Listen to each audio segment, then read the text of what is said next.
Welcome back to Greg's Grooves. I'm here with another episode of Overlooked Masterpieces, and much in line with some of the material I've done so far, I'm going to go with an album from a member of The Who, but it's a solo album, and that album is Rough Mix, which is not just a solo album by Pete Townshend. It's actually a collaboration with Ronnie Lane, bassist of the Faces and Small Faces.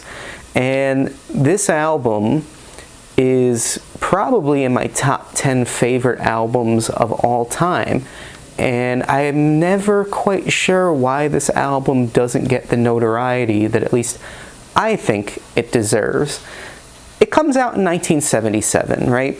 2 years after The Who by Numbers, and a year before Who Are You, the final Who album with Keith Moon on drums, which I've already said on this channel I don't think is a very good album. Who Are You is, okay, yeah, Who Are You is a memorable track, but it also has tracks like Sister Disco, which I think everyone, including Pete Townshend, would rather forget existed. And it comes out, Rough Mix comes out 7 years after Pete Townshend's first solo album, Who Came First, which is really more of a collection of demos and things that he did for The Who, but decided to release on his own as kind of a homage to his spiritual guru, Meher Baba.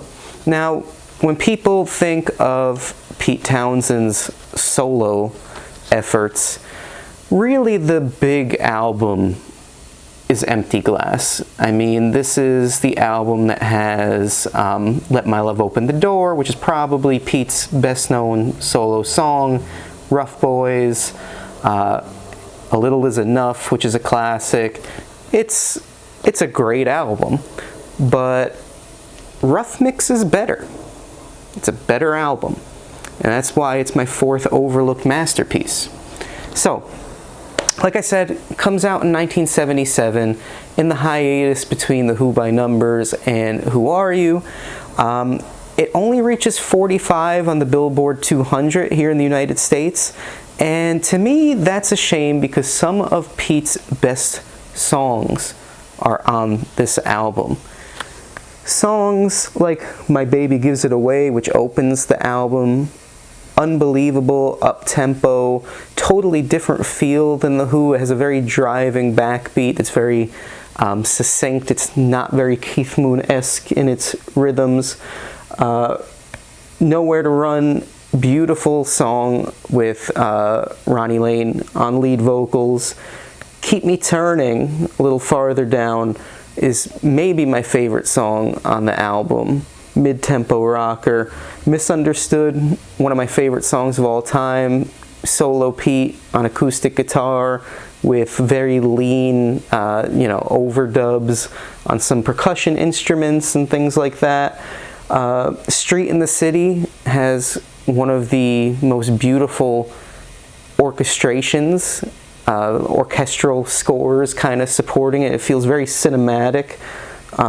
And Hard to Hang On To might be my favorite song, maybe of all time, and it's a duet essentially between Pete and Ronnie, and it's just gorgeous. It's kind of a slow ballad-ish song with beautiful finger-picked guitar work, and the lyrics are just incredibly timeless.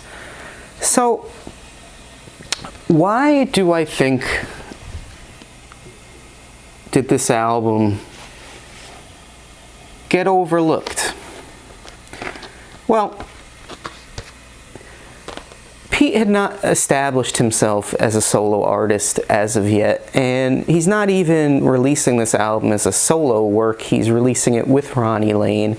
The cover itself doesn't really establish who the artist is. It's this collection of essentially like postcards. I don't even know what you would call these things, but yeah, they kind of look like postcards.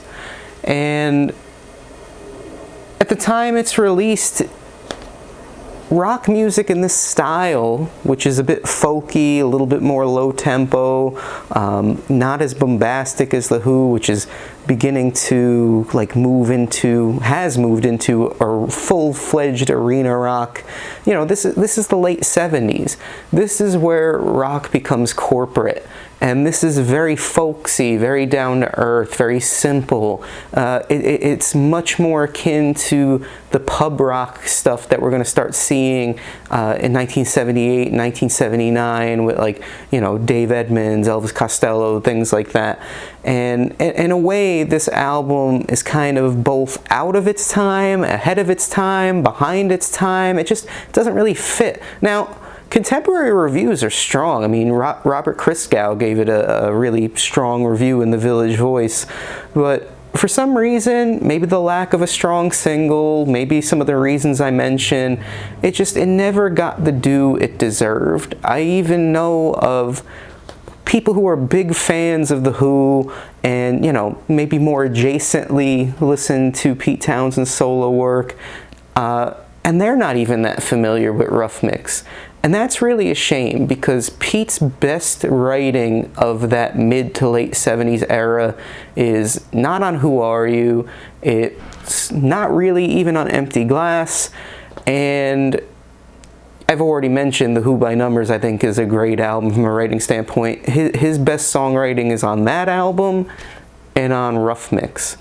And I actually think they work really well together as a 1-2 punch. I often find myself listening to The Who by Numbers and then right afterwards putting on Rough Mix. What I think is interesting is these two albums, in my opinion, have very little in common. I don't think sonically they fit together well. I don't think thematically, musical style, they fit together well. I would never kind of put these two together, even though this is in 77, this is released in 80, early 80. It's basically a 1979 album. You would think they would fit well and mesh together, but I don't believe they do. If anything, I think these two albums kind of go together, and maybe should have been...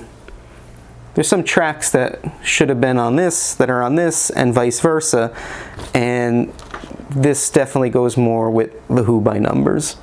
So if you're a fan of classic rock, if you're a fan of The Who, if you are a fan of just good music and you haven't delved that deeply into Pete Townshend's solo work, except maybe listening to Let My Love Open the Door on some sort of a movie soundtrack, go out, snag yourself a copy of this. They're usually pretty cheap at the record store. You can usually find them. It's sold enough copies that you could find them. You know, best 10 bucks you'll ever spend, in my opinion.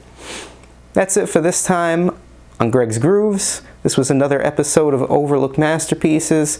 If you like reminiscing about albums that were overlooked, vinyl records, hi-fi equipment, things of that nature, be sure to give a like and a subscribe so that I have a little more incentive to keep making these videos and conversing with all of you. Till next time, take care.